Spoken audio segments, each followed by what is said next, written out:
Alléluia. Ah, la vie qu'on mène. Vraiment, wow. J'adore. Make the million belles visages en prophète. Oh yes, God bless. Réflexion sur la dissonance entre identité chrétienne affichée et dérive sociétale en Martinique. La Martinique, terre historiquement et culturellement marquée par une forte imprégnation chrétienne, se trouve aujourd'hui confrontée à une série de phénomènes sociétaux qui interrogent profondément cette identité revendiquée. Cette réflexion ne se veut ni un procès ni une condamnation, mais une tentative de sonder la dissonance apparente entre les valeurs professées et certaines réalités observées, qui dessinent les contours d'une Martinique en quête de nouveaux repères, parfois au prix d'une perte de ceux qui semblaient jadis solidement ancrés. D'un côté, les églises continuent d'être des lieux de rassemblement et les rites religieux rythment encore la vie de nombreux Martiniquais. De l'autre, on observe une transformation des mœurs qui semble s'éloigner des préceptes traditionnels.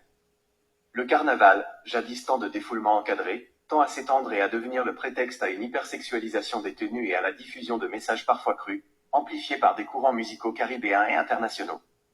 Cette évolution interroge sur la place du sacré et du profane, et sur la perméabilité aux influences extérieures.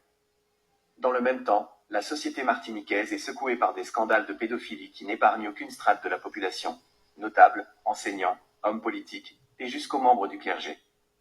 Ces révélations, devenues malheureusement courantes, ébranlent la confiance et mettent à mal l'image d'une communauté soudée autour de valeurs morales protectrices.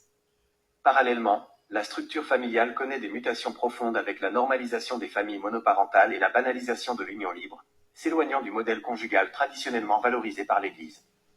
L'ouverture à ce que certains qualifient de « wokisme fourre-tout » accompagne également une acceptation croissante de pratiques et d'identités autrefois marginalisées ou réprouvées.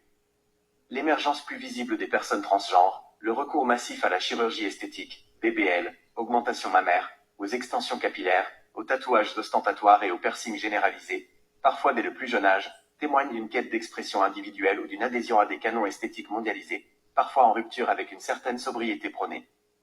Cette perte de repères se manifeste aussi par une crispation des rapports sociaux. Le recours instinctif à la violence pour régler le moindre conflit et la judiciarisation systématique des différends, qu'ils soient de voisinage ou d'autre nature, au détriment du dialogue et de la conciliation, signalent une érosion du tissu social et des mécanismes traditionnels de régulation. Cette tendance est exacerbée par une culture du « m'as-tu vu » à tout prix, parfois financée par une économie parallèle, qui valorise l'apparence et la possession matérielle comme marqueur de réussite. L'industrie musicale n'est pas en reste, avec l'apologie de la violence dans des textes qui deviennent viraux, propulsés par des clips explicites. Cette production, souvent lucrative, cible un public jeune et fragile, contribuant à brouiller les repères moraux. S'ajoute à cela une surconsommation de produits qui altèrent le discernement, tels que les alcools forts et les boissons sucrées à fort taux d'alcool comme le « lavish », visant une clientèle de plus en plus jeune et influençable. Dans ce contexte, les critères de starification et de leadership semblent même en mutation. Des figures intellectuelles et politiques majeures comme Césaire, Fanon ou même Confiant, bien que toujours respectées, pourraient apparaître moins prégnantes pour les jeunes générations que des personnalités issues de la télé-réalité ou des protagonistes de fiction valorisant des comportements transgressifs. Le succès notable du film Zion, dont le scénario s'articule autour du narcotrafic avec des images explicites, interroge sur les modèles proposés et sur la nécessité d'une éducation aux médias plus poussée pour un public jeune. Enfin, le colorisme, cette discrimination insidieuse basée sur les nuances de la peau au sein même des populations noires, persiste et témoigne de fractures internes qui contredisent l'idéal de fraternité.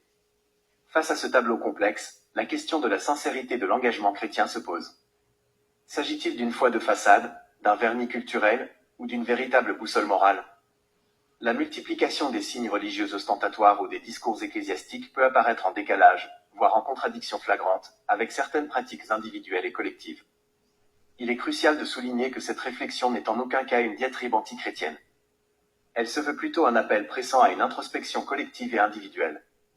Comment concilier l'héritage et les valeurs chrétiennes avec les défis et les réalités d'une Martinique en pleine mutation?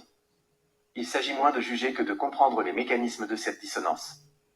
Dénoncer un système hypocrite dissimulé derrière des faux-semblants, rites religieux observés mécaniquement, signes religieux brandis sans conviction profonde, propos ecclésiastiques utilisés à tout bout de champ sans réelle incarnation, ne signifie pas rejeter la foi, mais plutôt aspirer à une cohérence entre le discours et les actes, entre les rites et le vécu quotidien.